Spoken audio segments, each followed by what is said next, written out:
प्यारे बच्चों, अमूमी तौर पर एक सोच हमारे मुआशरे में और पूरी दुनिया के अंदर फैली हुई है कि साइंस का शोबा यह सिर्फ यूरोप और अंग्रेजों का है।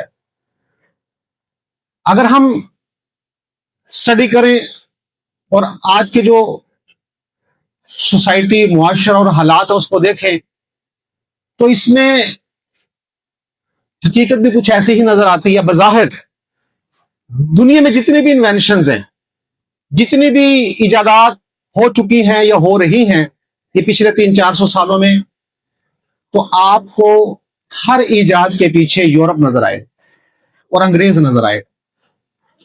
उसकी वजह कि उन्होंने जदीद अलूम को हासिल किया और जदीद अलूम को हासिल करके उन्होंने इंसानियत और मखलूक के फायदे के लिए चीजें ईजाद की, चाहे वो बिजली हो, चाहे वो पंखे हो, चाहे वो एरोप्लेन हो, चाहे गाड़ियां हो, चाहे मोबाइल हो। दुनिया जहान की जो भी इजादात हैं आपको यूरोप उसके पीछे नजर आएगा। लेकिन दिलचस्प बात यह है कि शुरू से ऐसा नहीं है। एक वक्त ऐसा था कि जब साइंस के हर शोबे में मुसलमान सबसे आगे थे। जब हम पढ़ा करते थे, अब तो खैर उन्होंने वो चैप्टर ही खत्म कर दिए। आमिर साहब जब हम पढ़ते थे तो सर भी यकीनन तायद करेंगे, तो फिजिक्स, केमिस्ट्री, बायो, मैंने भी मैट्रिक साइंस से की है, तो फिजिक्स, केमिस्ट्री, बायो का जो पहला चैप्टर होता था वो मुस्लिम साइंटिस्ट के बारे में होता था।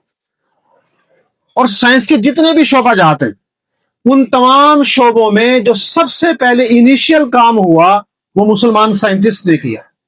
आपको एक मजे की बात बताऊं, दुनिया में, दुनिया की जो मेजरमेंट है, दुनिया को जो रकबा है, वो सबसे पहले मुसलमान साइंटिस्ट ने मालूम किया। महमूद गजनवी जब यहां पर आए बरे सगीर में अफगानिस्तान से, 17 अटैक किए उन्होंने, तो उनके साथ अल बैरूनी आए जो बड़े मशहूर साइंटिस्ट हैं। तो ये जहलन के करीब बड़ा मशहूर कला है। अल बैरूनी ने उस कले पे बैठकर दुनिया का कतर मालूम किया, दुनिया का मुहीत और रकबा मालूम किया। और ये मैं आपको बात कर रहा हूं 11वीं सदी का इख्तिताम था और 12वीं सदी की इब्तदा थी। आज से 800 साल पहले की बात बता रहा हूं, 900 साल पहले की, तकरीबन 900 साल पहले, जब ये दूरबीनें भी नहीं थी जो आपके सामने जदीद इंस्ट्रूमेंट नजर आ रहे हैं, ये भी नहीं थे, आलात भी नहीं थे, उस वक्त उन्होंने एक कले पर, एक पहाड़ पर बैठकर पूरी दुनिया का कतर मालूम किया। और मजे की बात यह है कि जो उन्होंने ये तजर्बा करने के बाद जो फिगर उन्होंने दी, आज जदीद साइंस उसकी तायद कर रही है। करीब करीब है, बड़ा माइनर सा फर्क है। अब तो जदीद इंस्ट्रूमेंट्स है ना, अब तो एग्जैक्ट अब रकबा सारा और हर मुल्क का और हर इलाके का और पूरी दुनिया का एग्जैक्ट रकबा मालूम है। उस वक्त उन्होंने बगैर इंस्ट्रूमेंट्स के ये रकबे मालूम किए पूरी दुनिया। तो कितनी हैरत अंगेज बात। आपको एक और बात बताऊं, हारून रशीद जो बड़े मशहूर मुसलमान खलीफा गुजरे हैं, उनके दौर में खिलाफत अब्बासिया अपने पीक पर थी। बगदाद कैपिटल था और बगदाद उस वक्त दुनिया का हसीन तरीन और खूबसूरत तरीन शहर था, सबसे खूबसूरत तरीन। हारून रशीद ने, सर एक साइंस के बारे में मैं बात करने जा रहा हूं, हारून रशीद ने बगदाद में बैतुल हिकमत के नाम से एक इदारा बनाया। मैं वो पढ़ रहा था, स्टडी कर रहा था, तो बड़ी एक यूनिक चीज मेरे सामने आई।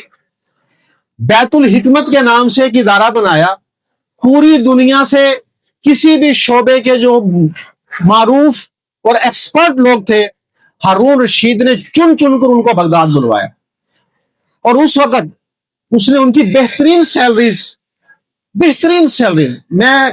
जब मैं वो पढ़ता हूं तो मुझे आज के एतबार से ना वो करोड़ों के करीब लगती है, लाखों में नहीं। हमारे यहां तो 1 लाख, 2 लाख, 3 लाख सैलरी होती है ना, जो साइंटिस्ट होते हैं वो भी अच्छी पोस्ट पे हो।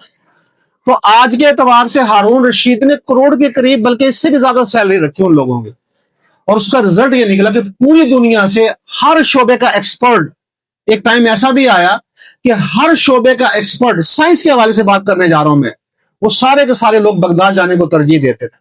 और उसने बगदाद को मरकज बना दिया और ऐसे वहां पे साइंस के हवाले से काम हुआ। और दुनिया की किसी भी जुबान में कोई भी साइंस के हवाले से किताब लिखी गई, हारून रशीद ने उस बैतुल हिकमत से उसका ट्रांसलेशन करवाया अरबी में, ताकि जो अरब लोग हैं या जो मुसलमान है वो उसका मुताला करें और उससे सीखें।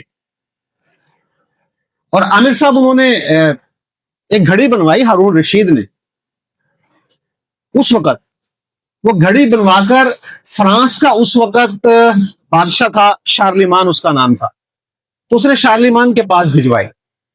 فرانس جو اس وقت یورپ کا خوشحال ترین ترقی یافتہ ملک ہے اور دنیا کے خوشحال ملکوں میں شامل ہے، تو اس کے پاس بھجوائی. اب فرانس کے بادشاہ کے پاس پہنچی تو اس کو سمجھ نہیں آئی کہ یہ کیا چیز ہے. اس گھڑی کا کمال یہ